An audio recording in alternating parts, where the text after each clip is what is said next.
Hi అండి. అందరికీ నమస్కారం. Welcome to my channel. ఈ వీడియోలో ఏపీ ప్రభుత్వ ఉద్యోగులకు మరియు పెన్షనర్లకు రేపు మే 1 తేదీన రేపు జీతాలు మరియు పెన్షన్లు జమ అవుతాయా? కావా? క్లారిటీ కోసం అయితే వీడియో చేయడం జరిగింది.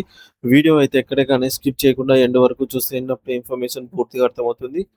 అలాగే వీడియో చూస్తున్న ప్రతి ఒక్కరు వీడియోకి లైక్ చేయండి ఫ్రెండ్స్. ఈ వీడియోని తోటి ఉద్యోగ పెన్షన్ మిత్రులతో అయితే షేర్ చేయండి. అలాగే కొత్తగా మన ఛానల్ చూస్తున్న వారైతే సబ్స్క్రైబ్ చేసుకోండి.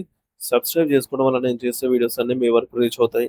ఇక ఆలస్యం చేయకుండా వివరాల్లోకైతే వెళ్ళిపోదాము. ఫ్రెండ్స్, ఇక విషయానికి వచ్చినట్లయితే ఆంధ్రప్రదేశ్ రాష్ట్ర ప్రభుత్వ యంత్రాంగంలో నిరంతరం సేవలు అందిస్తున్న లక్షలాది మంది ఉద్యోగులు, అలాగే దశాబ్దాల కాలం పాటు సేవలు అందించి ప్రస్తుతం విశ్రాంత జీవితం గడుపుతున్నటువంటి పెన్షనర్లలోనూ ప్రస్తుతం ఒకే ఒక ప్రధాన ప్రశ్న మరియు ఆందోళన అయితే నెలకొంది.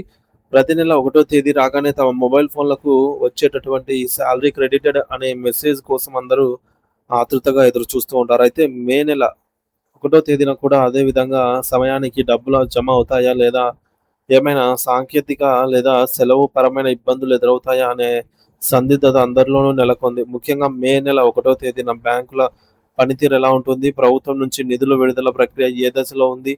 అనే అంశాలపై స్పష్టత కోరుతున్నారు.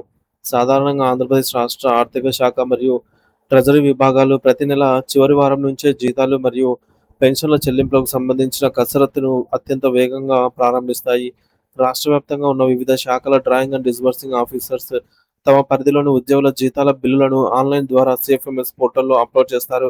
ఇలా అప్లోడ్ అయిన బిల్లులను ట్రెజరీ అధికారులు క్షుణ్ణంగా పరిశీలించి ఆమోదం తెలిపి reserve bank of India RBI ద్వారా సంబంధిత వాణిజ్య బ్యాంకులకు చెల్లింపుల ఆదేశాలను పంపిస్తారు. ఆ ప్రక్రియ అంతా సవ్యంగా జరిగితేనే నెల మొదటి తేదీన ఉదయానికల్లా ఉద్యోగుల ఖాతాల్లో నగదు కనిపిస్తుంది. ఇది దశాబ్దాలుగా వస్తున్న ఒక పక్కా ప్రణాళికాబద్ధమైనటువంటి వ్యవస్థ. అయితే ప్రస్తుతం మే నెలలో ఒక చిన్న చిక్కు వచ్చి పడింది. అదేమిటంటే మే 1 తేదీన వచ్చేసి అంతర్జాతీయ కార్మిక దినోత్సవం అయితే ఉంది. మరి ఈ రోజును దేశవ్యాప్తంగా జాతీయ సెలవు దినంగా అయితే పరిగణిస్తారు. కాబట్టి ఈ యొక్క రిజర్వ్ బ్యాంక్ ఆఫ్ ఇండియా నిబంధనల ప్రకారంగా ప్రభుత్వం మరియు ప్రైవేట్ బ్యాంకులన్నీ కూడా మూసివేయబడతాయి. బ్యాంకులు పని చేయని రోజున నగదు లావాదేవీలు ఎలా జరుగుతాయి? సామాన్యంగా బ్యాంకు కౌంటర్ వద్ద జరిగేటటువంటి పనులు ఆగిపోతాయి కాబట్టి జీతాల జమ ప్రక్రియ కూడా ఆగిపోతుంది ఏమో అన్నటువంటి భయం ఉద్యోగుల్లో కలగడం సహజమే. సాధారణంగా బ్యాంకు సెలవు దినాల్లో ఎటువంటి నిఫ్ట్ లేదా ఆర్టీజీఎస్ బదిలీ సేవలు అనేవి బదిలీలు జరగవనేది పాతకాలపు మాట. కానీ ఆధునిక సాంకేతికత ఈ పరిస్థితిని మార్చివేస్తోంది.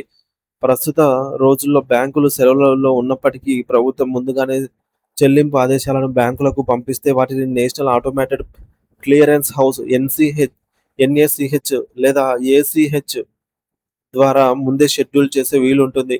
అంటే బ్యాంక్ అధికారులు భౌతికంగా ఆఫీస్‌లో లేకపోయినా సరే సర్వర్‌లు ఆటోమేటిక్‌గా నిర్ణీత సమయానికి ఉద్యోగుల ఖాతాల్లో నగదును జమ చేస్తాయి.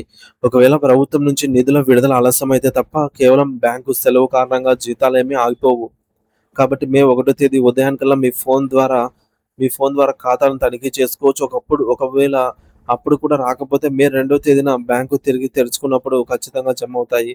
ఇది బ్యాంకు వినియోగదారులందరూ గమనించవలసిన మరో కీలకమైన విషయం ఏమిటంటే కేవలం మే 1 తేదీ మాత్రమే కాకుండా మే నెలలో వివిధ రాష్ట్రాల్లోని పండుగలు మరియు ఆదివారాల కారణంగా మరికొన్ని రోజులు కూడా బ్యాంకులు అయితే మూతపడున్నాయి.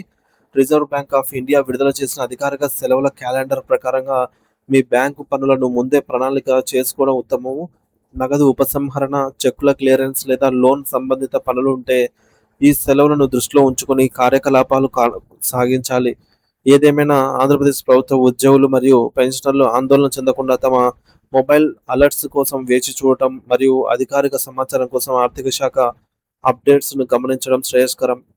ప్రభుత్వం సాధ్యమైనంత వరకు నెల మొదటి తేదీనే అందరికీ ఆర్థిక వెసులుబాటు కల్పించాలని లక్ష్యంగా పెట్టుకుంది కాబట్టి సానుకూల ఫలితమే ఉంటుంది రేపటి రోజున అని అయితే ఆశించవచ్చు ఫ్రెండ్స్. కానీ కన్ఫర్మ్‌గా మనకేం తెలీదు. సో, బిల్లులలో కదలికను బట్టి ఎప్పటికప్పుడు తాజా సమాచారాన్ని మన ఛానల్ ద్వారా అందిస్తూనే ఉంటాను. ఇంకా ఎవరైనా సబ్స్క్రైబ్ చేసుకోకపోతే మన ఛానల్ వెంటనే సబ్స్క్రైబ్ చేసుకొని అప్డేట్స్ అయితే ఫాలో అవుతూ ఉండండి. Thank you for watching this video.